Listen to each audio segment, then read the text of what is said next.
Alright, today I'm going kind of truck shopping. I'm headed over to a couple of my other properties. I need a truck to do a couple things here in the near future. So I need to find a truck that I can put this bed on that I have. It needs to be certain things. Some things matter, some don't. Horsepower doesn't matter, transmission doesn't matter, automatic manual doesn't matter. Air brakes would be great. Hydraulic brakes I can deal with. It's not that big a deal. At least for what I need right now. Now, in the future, I probably would prefer to have air brakes. So I'll probably tend to lean towards something with air brakes if that's the decision maker. Wheelbase is kind of important. It can't be too short. Oh, yeah, I got stuff in the back. It can't be too short. I got a couple single axle international day cab tractors. They're too short. I can't put my bed on there. It's longer than that. They're only like 56 or 60 cab to axle. I don't need a tandem axle. A single axle is more than adequate. 20,000 pound rear would be great, but as long as it's at least 20 some thousand overall GVW, it's fine. So I got a couple trucks in mind. Ones I'm leaning towards. So we're gonna get out here. Let's take a look, and I'll show you, and I'll explain why I'm choosing the ones I am or why I'm not choosing them. Alright, so this is one of my single axles. This is a 01, I think, 2000 or 01, 8100 International. From the back of the cab back to here is just too short. I need it to be ideally 12 feet, and I don't have 12 feet here. I don't know what this is, probably 9.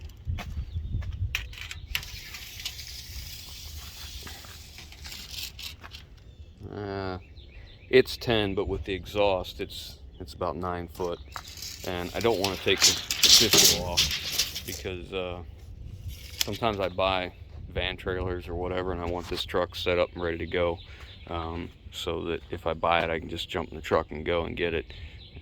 I got some work coming up on this truck soon. I've been gathering up the parts here recently, and hopefully soon I'll be able to get it in. Alright, so here's another one. This is these F750s that I buy so many of. This is another possibility, but you see how long this wheelbase is. I really don't want to run something this long, because where I have to go, it's not overly congested, but you know, this, if it was shorter, it'd be better. Let's just put it that way. So let's keep on looking. This is another one of my single axles. I use this quite often. It's just kind of a, I hate to call it a junker, but because the physical appearance is bad, but it runs phenomenal. But again, the same problem, you know, it's too short here, which I believe this is probably going to be 9 foot as well. I don't mind taking the fifth wheel off of this one if I have the other one sitting around. Yeah, 9 foot, 10 foot. Yeah, that's a little closer than I thought. That is a little closer than I thought.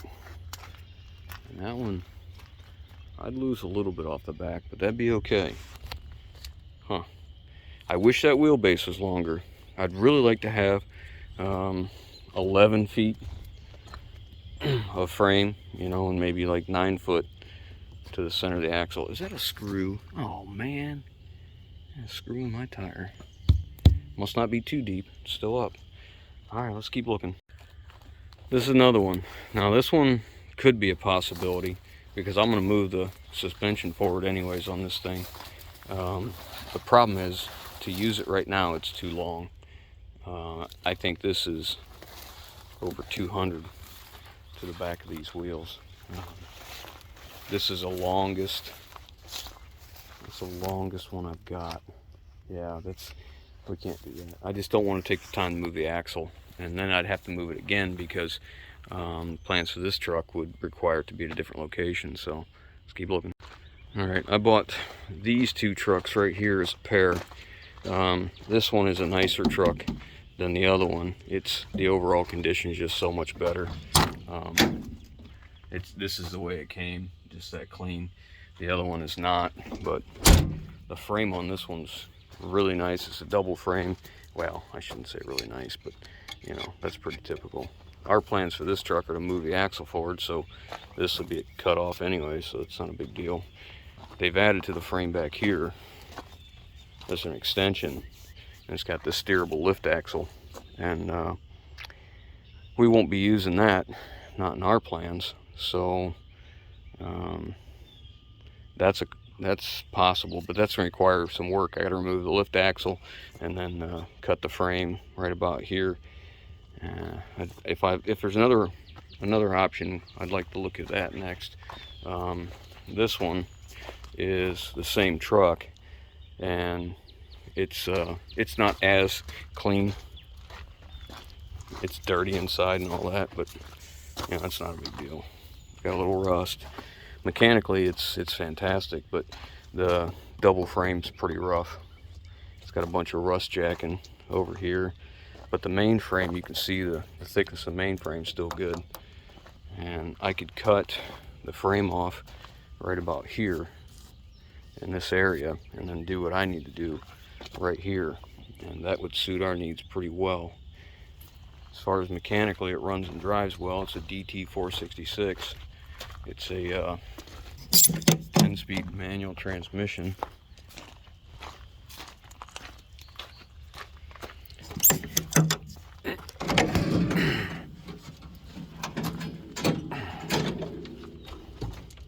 You wouldn't guess that condition, you know, but you know, based on what you see on the outside, but mechanically, I mean, new fuel filter, new coolant filter, the belts are good, coolant's good, engine's not leaking anything, clutch is good, and these trucks have exhaust brakes on, which is attractive. Good tires all the way around, you know, not leaking.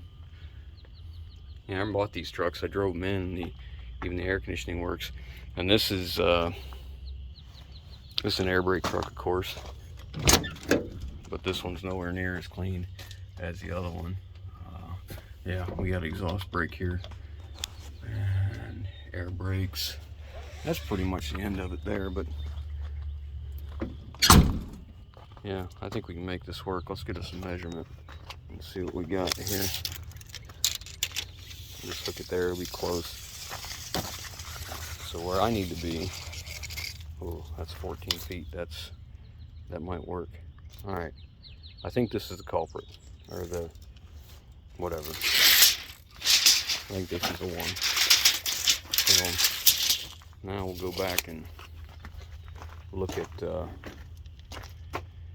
bed and do some measure on it. About 14 feet. I should have measured that cab to axle. Yeah, I'll do that next. All right, so it's right at 120 cab to axle. I like that real well. Okay, tires are all up and good. They're, you know, they're caps. You know, the rope, that seal is starting to crack a little bit, but not a big deal. We're not going big miles. Brakes. Oh yeah, the brake shoes are like new. Okay. Well, we'll give it a look over and make sure this is the one that we're going to move forward with. If all I got to do is lop off the back of the frame, I'm okay with that. The firewall's still good. It's amazing. This thing's got rocker issues, but look at the rest of it. The rest of the body's good. It's just the rocker's gone. Maybe this thing's worth me fixing that. I don't know. I'll have to look into that. All right, so we got it over here at the shop. So the first order of business is the mud flaps have to go. These little brackets have to go, and then we'll measure out where exactly I want to cut the frame at. You know, if I get away with just leaving it, I would, but I don't know. I just don't think it's a good idea to have that much load this far back. I think it needs to be probably cut right here, something like that. That's what I'm thinking. Let me measure it out. All right, so I cut this section off. I just use a plasma because it's really not that important. Plans for this truck entail a whole lot of framework, so or just parts. I don't know. I'll tell you what. Driving this thing back over here, I don't know what ratio that differential is, but man, it's 2300 RPMs at 55. It's up there. I don't think we'll be getting any speeding tickets in this old girl. But regardless, moving right along. I started to remove that double frame because we're not gonna need that. So this is cut. Now we're ready to set it back down. I got it suspended by the grate all. I ran the boom over top of it, over top the cab. But yeah, we got that cut off. So now I'm gonna just clean this up with a chisel, get all this, and I'll take the flap disc and, you know, dress it up, make it look a little nicer.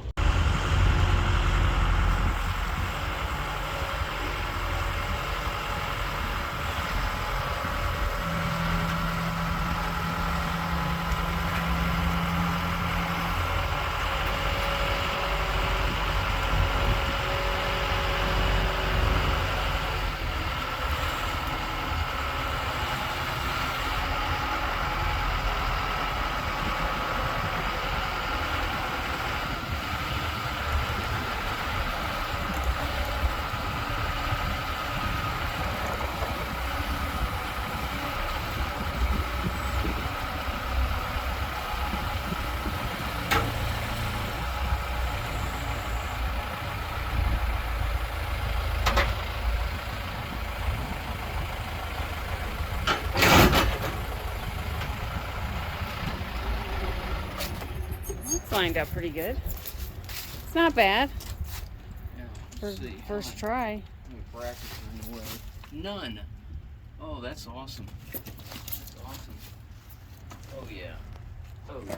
You gotta come forward some more, I think. Yeah, a little bit.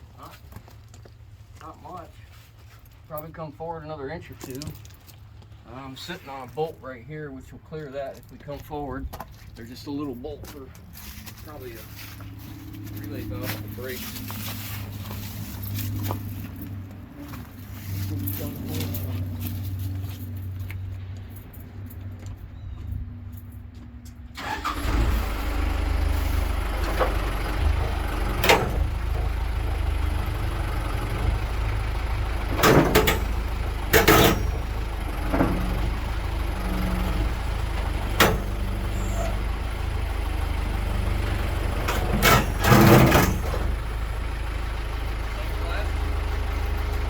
Pretty much. That side's up a little more.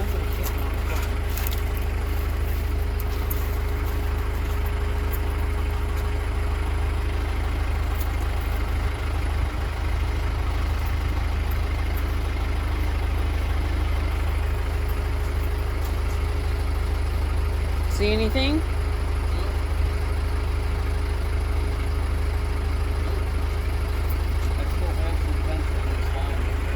Yeah, that could be.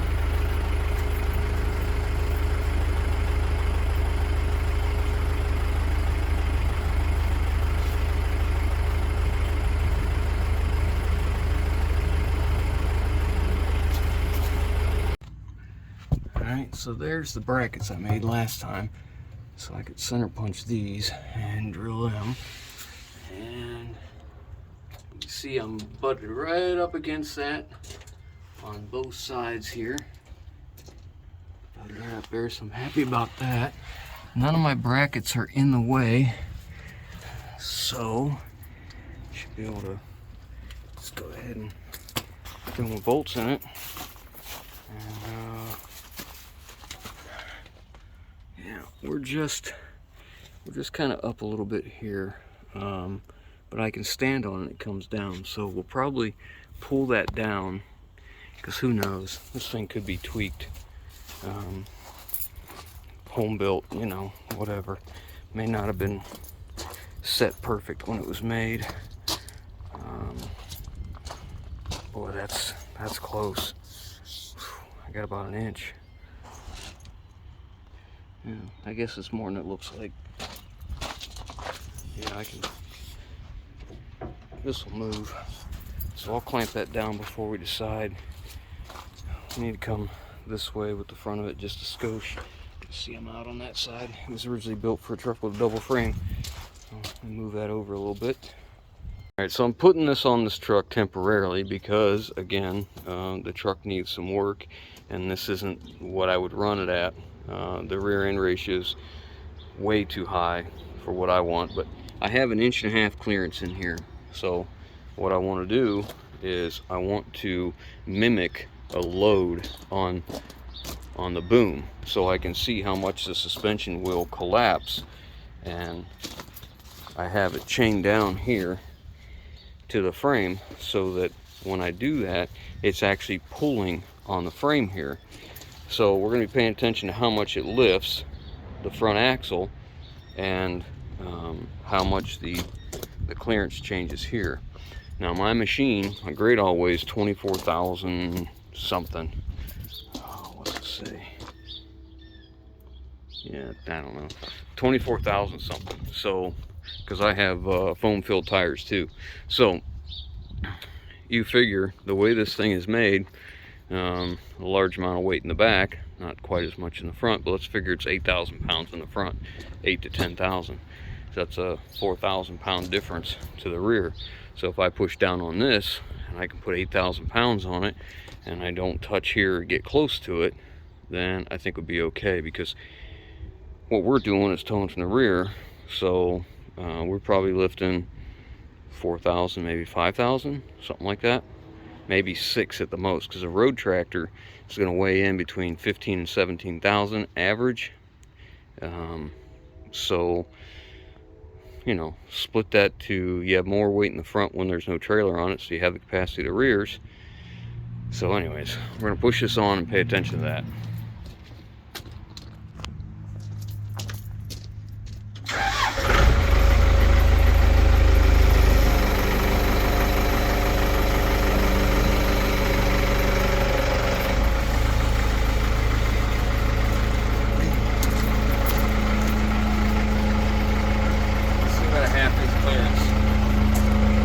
Half-inch clearance. I'm lifting the front end, and front tires are you see there's no bulge left in the front tires, so we got considerable weight off of the fronts. And my great all, that tire's off the ground. That axle pivots in the middle, so whichever side is heavier, which is the cab here, it's going to tilt that way. But you'll see when I let up.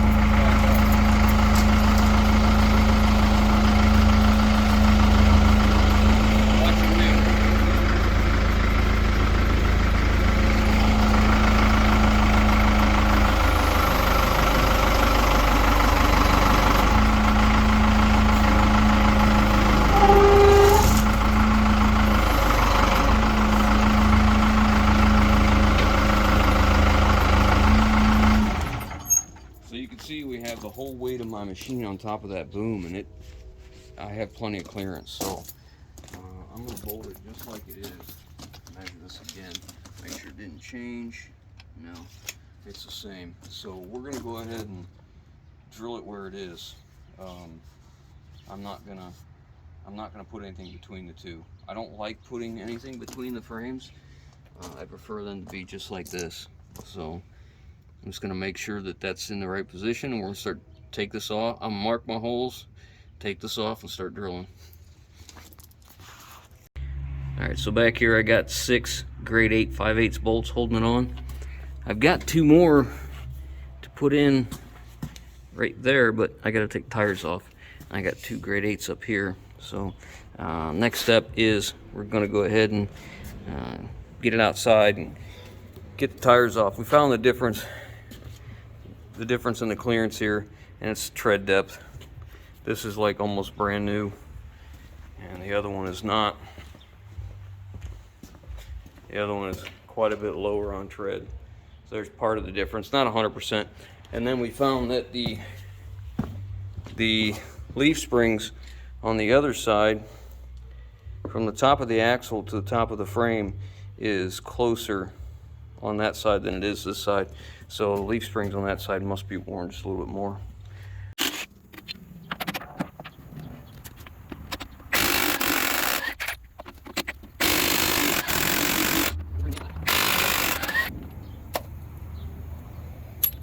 Always one.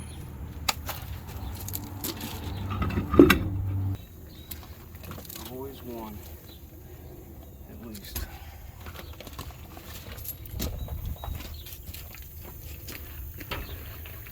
See it? Mm-hmm.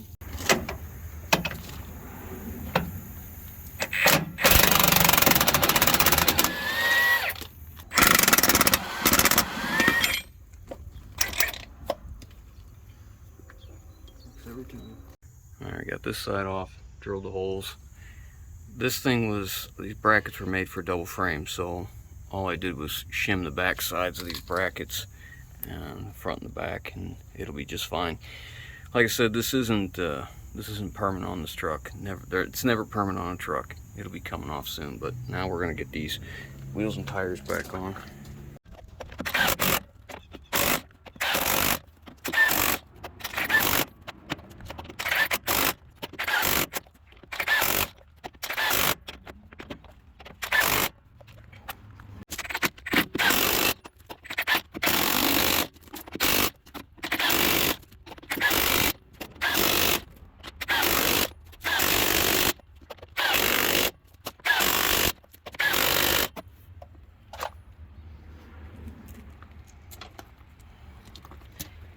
This thing's called a cat's eye. It's tells you when you have the right air pressure in your tires. When it's yellow, those are two halves are close together, you got the right tire pressure.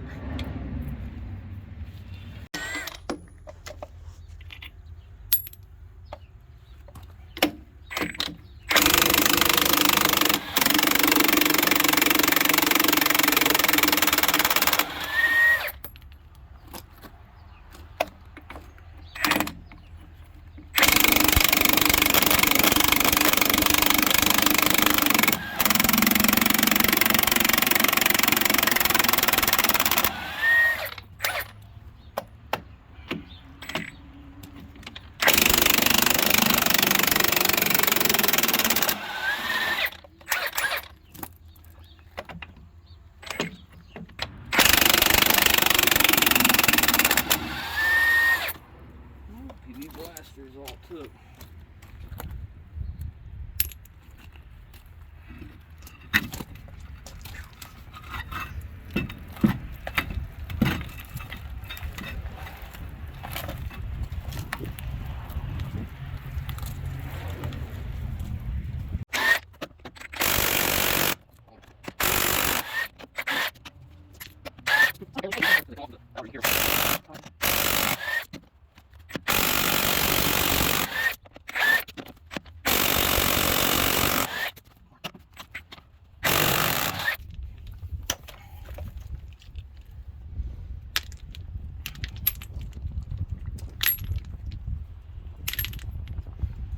Rims are just about ready to be replaced. You can see here how dish the metal is right there. Then it sets this seat down in farther in the wheel, and it doesn't leave you enough threads up here to stick past your lug nut because these are in so far. Same thing on the other side. So these rims are about done.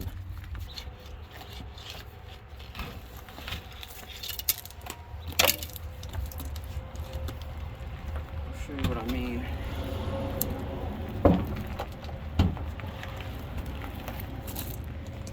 So you can see how worn away that wheel is in there.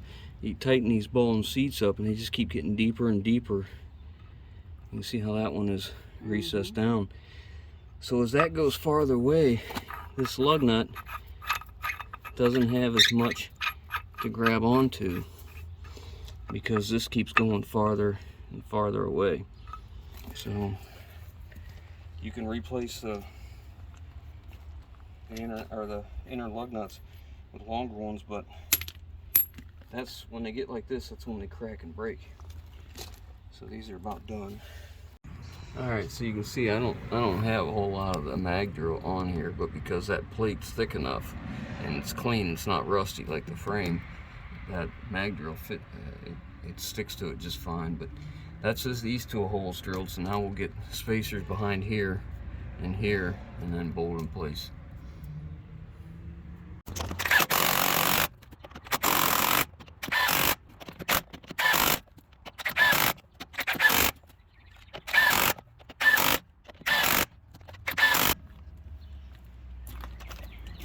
Now you can see it better. See how that one sunk down below? That should really be the point where the two, there's a cone on the inside, cone on the outside, kind of at a point like this. Like this. That should be right about there on that wheel. Alright, we're all bolted up. When I set this back down, we got a little bit more clearance over on the other side. It just hasn't settled yet. But now we need to do the lighting. Last time we put this on the truck, I drilled holes behind the license plate so I could put a junction box back there. And I put stake-on connectors on all the wiring so we could easily be taken off and redone. So let's get at that. I'm working with old wiring that's been on this bed for I don't even know how long, and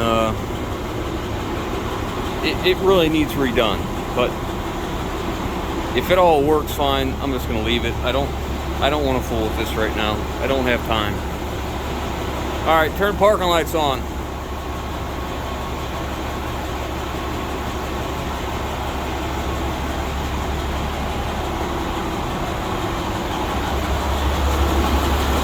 Got one out right there. It's trying. Sometimes these old LEDs, they'll take a little while and they'll come on. Same thing with this one up here. It'll probably come around.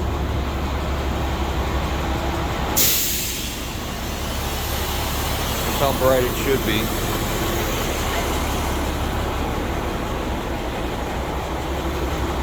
Hit the brakes. Let up. Left turn. Right turn. Four ways.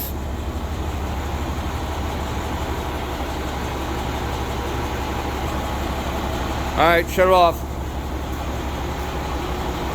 Now we have to get my light bracket and plug it into that connector right there and see what we need to fix there.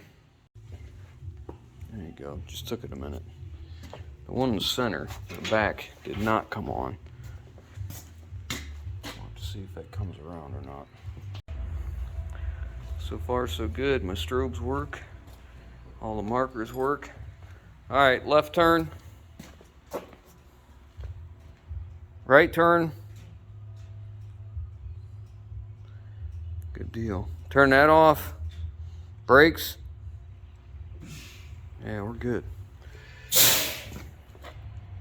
I have these strobes wired up that as soon as you turn the markers on, it turns those strobes on. All right, looks like we are done with that part. So now what we need to do is put a battery up on here, which I'm thinking about changing and putting a battery box up here. And we gotta get the unit working. All right, so I was gonna add a battery box back here because I used to have a battery that sat on this truck or on this bed, and it ran the electrical hydraulic unit that's in that box. I have since decided to change this. I put a battery on, we need it, and I did it because I wanted the shortest amount of distance between that box and its power supply. But that electrical hydraulic motor that's in there is used on box trucks that have 24 feet of frame and that same unit at the back to run a liftgate. So the amperage draw is fine, plus the fact I realized that when you use this, you're running that thing like 15-20 seconds at a time and then you're stopping, you know. So what I've decided to do is eliminate the battery that was here. Now I've had this disconnect switch I put on here because even though I had a battery here, I had a secondary power line right here that has a 150 amp circuit breaker right there in the cable, and I've always run it to the truck batteries just to charge this battery as we're going down the road, right? And then if this battery was low, it would draw off those too. So what I've decided now is just eliminate this battery completely. We don't need this, it's redundant, and we're just gonna redo this. This is my disconnect switch. The way I had this wired was a battery sat here and all the power came in one side, and then the power from the switch to there, the other power went from the switch up to the electric motor. So I had this disconnect here so that I could disconnect it. So as I'm going down the road and I'm towing, if something goofy happened with one of the valves on here, the remote, whatever the case was, this thing isn't going up and down. It has a pin to hold it from going down any farther, but it could still raise or whatever. So we're just going to eliminate that. I'm gonna add some heat shrink here. I need to get something to protect this, kind of.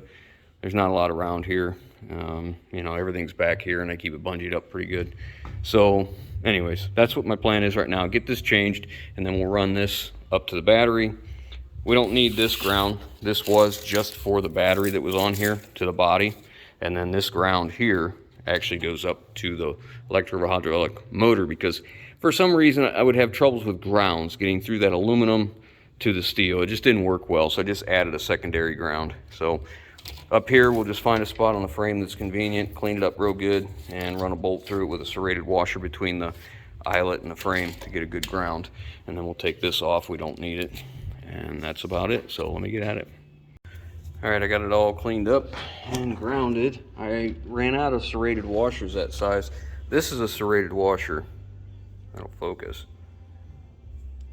All right, so the edges are ground, so when you tighten it down in there, it really bites in the metal and gets you a good connection.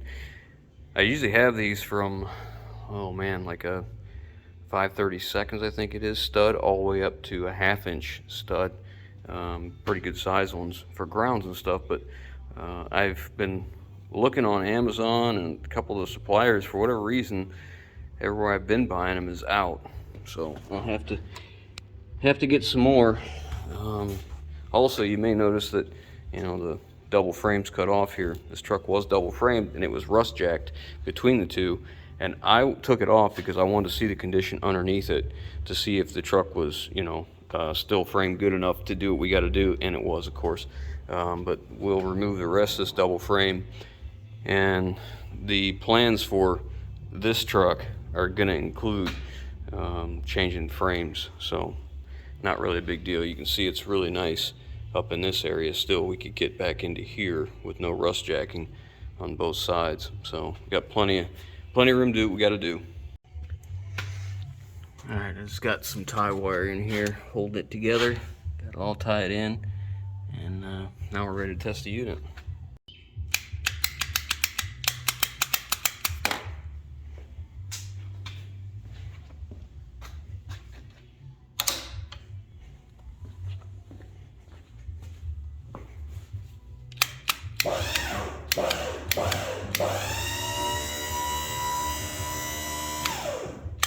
Up is never the problem.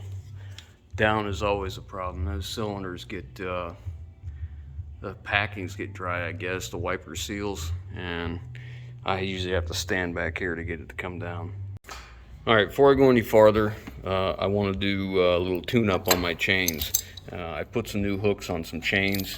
The old hooks were in pretty bad shape, like the throat was worn and they didn't fit the chain real well. So I replaced them. They come with these little, you know, small cotter pins, and I use them at first, and I see that, you know, they just don't hold well. So what I'm doing now is I'm going through on like all my chains, every end, and I'll, you know, check them all out, make sure they're okay. Some of them I've already replaced with the proper size. You can see how much better that fits in the hole versus the one they sent from the factory is kind of loose in there. But that's something that gets overlooked pretty easy. So every now and again I'll just go through my chains, double check everything, and of course we're going to be using this unit, so I'll be looking over all the bolts, the nuts, the welds, all that kind of stuff. Perfect example of what I was saying. All right, we are all done. I think I have everything I need. My big 1/2-inch chains are in this bucket here. They're the ones that actually lay in here and go under the truck. That's what lifts the truck. So I've got those in there. These are my short chains. Use these to on air suspensions to wrap around the axle, hold it up, so when you lift it, you're not, you know, you don't have the axle dragging. You need all the clearance you can get. So I like to chain them up. This side is all one-ended chains where there's, you know, not a hook on the other end. Sometimes you just make a basket, just come around and hook it on itself, or they're short chains. That's what's on this side. I just did this little modification here so that all my hooks are here and I don't have to dig for them. That all tangled up. And same thing over here, but these are my long chains. These range from 27 feet all the way down to 10 foot down here. So hopefully this will hold. If it does, great. If not, and we'll figure something else out. Got my light bar, got my cord, got my piece of hardwood. Sometimes I need that hardwood to go in between a bumper or in between a truck frame or something like that. I also have a piece of angle iron here to go in between the backs of trucks when I need them. I got my mud flaps. I think they're on the other side. Yeah. And I got all kinds of extra straps. Yeah, there's a stack of mud flaps there in case we need them. And I got all kinds of extra straps. So for anything loose, anything needs tied up, that kind of stuff. Tons of bungee cords. This is what I use to tie stuff up and also run my cord all the way down the side of the truck. So that being said, I think we're ready. The next step is to get it out and go pick up what we bought. Of course, you know why we put the wrecker bed on, because we have stuff to tow. You just don't know what. You don't know what we're towing yet. So this video is already pretty long, so we'll probably end it here. You'll have to watch the next one, and you'll see us putting this homemade wrecker bed to use, towing in some trucks. So we'll catch you on the next one.